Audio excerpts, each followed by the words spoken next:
Le retour aux valeurs africaines de solidarité, de vie commune, d'entraide sur le plan économique, de partage de culte commun à l'ancêtre fondateur, en somme, des valeurs morales et religieuses ne doit pas seulement rester de simples vœux. Pour apporter des solutions à cette crise des valeurs africaines, il faut poser des actes. C'est dans ce sillage que s'inscrit la mise en place d'une association pour la refondation de la lignée des Cissé du Sénégal et à travers le monde entier. Donc on a commencé avec l'international.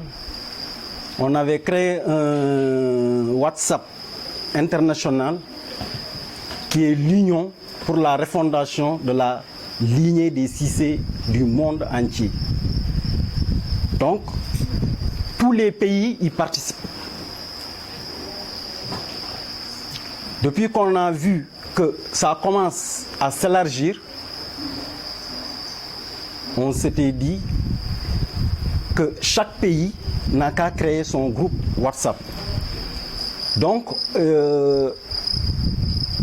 on nous envoyait là-bas des extraits de notre histoire qui a commencé depuis l'Inde avec notre grand-parent Yungo Doumbessi. Yungo Doumbessi a quitté l'Inde et il est venu en Soudan. C'est là où il est né Krio. Et ce Krio qui a donné naissance à Mama Dinka Cissé. On l'appelait Mama Dinka Caressé. Donc quand il est venu là-bas, ses parents le cherchaient. D'où Mama Dinka, sa femme et le jumeau de Bida. Ils sont venus en Afrique, ils ont entendu qu'il y a quelqu'un qui fait des miracles en Afrique. Cette population, c'était des Soninké, que l'on appelait des Mareka ou des Sarakholé, ici au Sénégal. Donc Mama Dinka, tous les Cissé sont Soninké. Parce que Mama Dinka Caressé était Soninké. Caressé. Il était Soninké. Qu'est-ce qui a donné le nom Cissé? Parce qu'il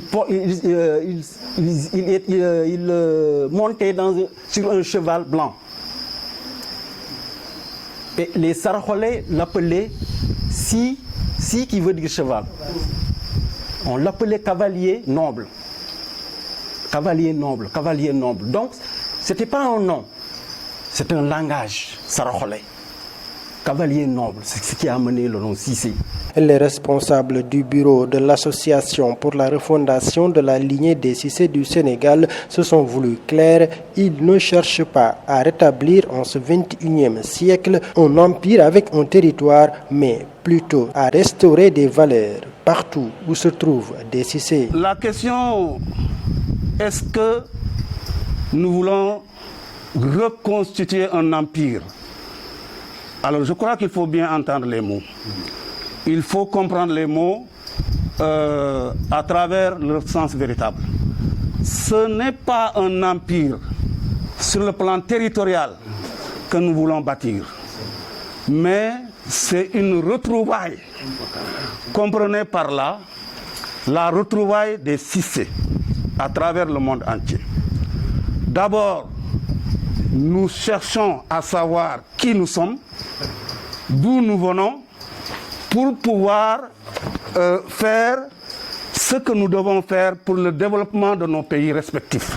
Par ailleurs, les membres du bureau de l'association pour la refondation de la lignée des Cissé ont tenu à préciser qu'ils ne sont d'aucune obédience politique. C'est une association non politique, même si en son sein, il peut y avoir des individualités politiques.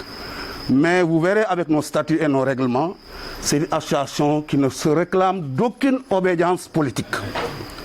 C'est une association que je dirais culturelle, parce qu'une association qui part détenue ne peut s'appesantir que sur le culturel. Voilà, nous sommes en train de préparer un forum international. en 2021. Alors, en décembre 2021, pour cela, nous organisons des réunions de préparation.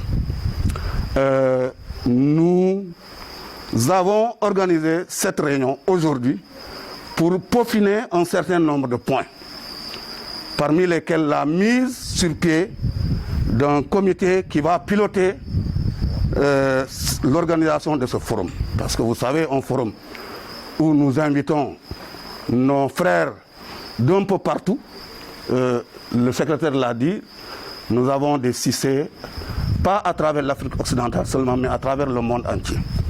Parce que nous avons des répondants jusqu'en Inde, jusqu'à Yémen. D'ailleurs, donc on disait même que ceux qui sont remontés à un peu plus haut disent que nos origines c'est Yémen.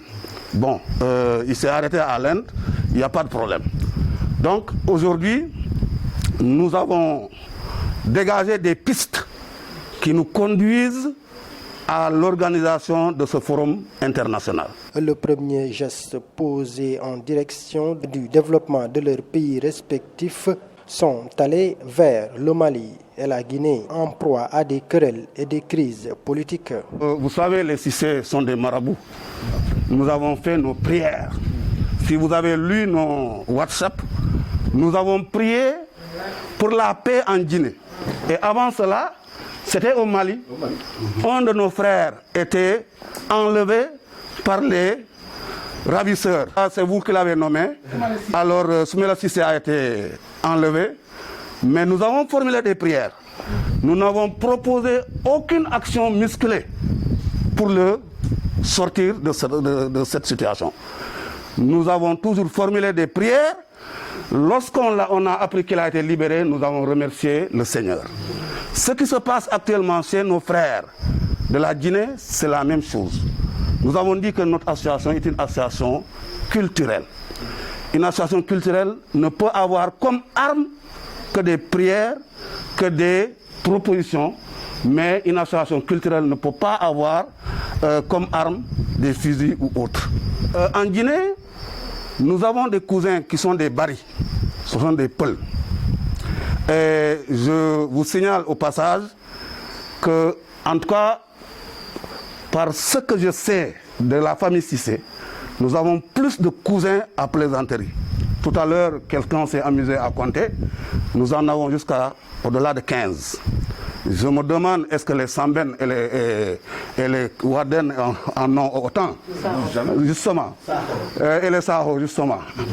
Alors, maintenant que la Guinée a cette difficulté, sincèrement, le cousinage aide à nouer le dialogue. Le cousinage aide à ce que les gens soient accessibles.